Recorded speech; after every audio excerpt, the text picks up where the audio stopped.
Olá, pessoal! Agora que vocês já assistiram a aula sobre responsabilidade civil ambiental, eu gostaria de falar um pouco sobre como ela se materializa no mundo jurídico. A ação civil pública é o principal meio processual para responsabilizar os degradadores pelos danos causados aos interesses difusos, coletivos e individuais homogêneos. De acordo com o artigo 1º da Lei nº 7.347, de 85, a ação civil pública é o instrumento processual adequado para reprimir ou impedir danos patrimoniais e morais ao meio ambiente, ao consumidor, a bens e direitos de valor artístico, estético, histórico, turístico e paisagístico, a qualquer outro interesse difuso ou coletivo, por infrações da ordem econômica, a ordem urbanística, a honra e a dignidade de grupos raciais, étnicos ou religiosos, e, por fim, ao patrimônio público e social. Para ter mais informações sobre essa ação, eu quero que vocês assistam o vídeo da Advocacia Geral da União, que está disponibilizado no Moodle e que trata da ação civil pública.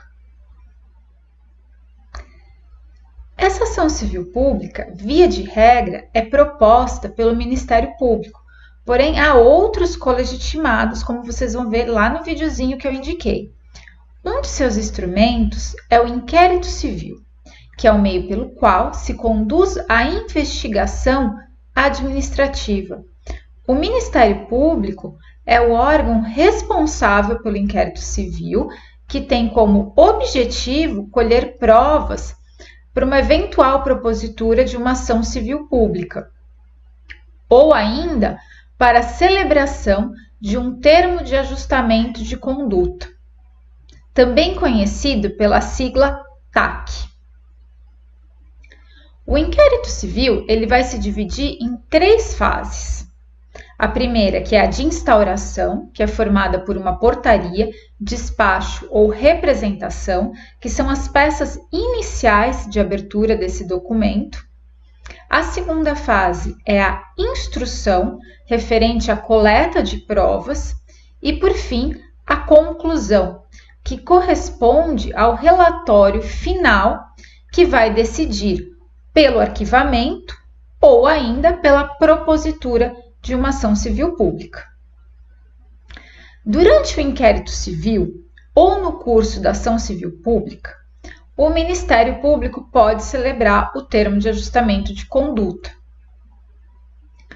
que consiste basicamente em um acordo com o degradador sobre as obrigações necessárias para reparar o dano ambiental e as condições para o seu cumprimento, tais como parcelamento do pagamento, no caso de indenizações, o limite de prazo para execução das obrigações que ali estão colocadas, por exemplo, efetuar o plantio de árvores numa determinada área, então o degradador se compromete a fazer isso num determinado tempo.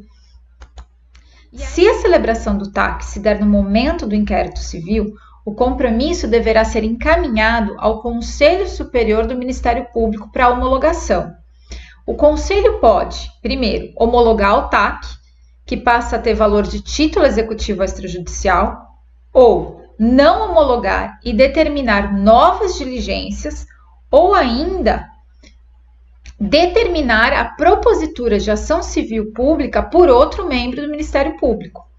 Se esse TAC for firmado durante o curso da ação civil pública, ele vai ter valor de título executivo judicial. Para mais informações sobre o TAC, assistam o vídeo do promotor Eduardo Paladino que eu disponibilizei no Moodle. Outro instrumento que pode ser utilizado para proteger o meio ambiente e condenar o degradador é a ação popular, que pode ser proposta por qualquer cidadão. Para saber mais sobre esse instrumento, assistam o vídeo da Advocacia Geral da União. Por enquanto é isso, pessoal. Conto com a colaboração de todos vocês. Assistam o vídeo sobre o TAC e sobre a ação civil pública e sobre a ação popular. São vídeos bem curtinhos, tá? Até a próxima!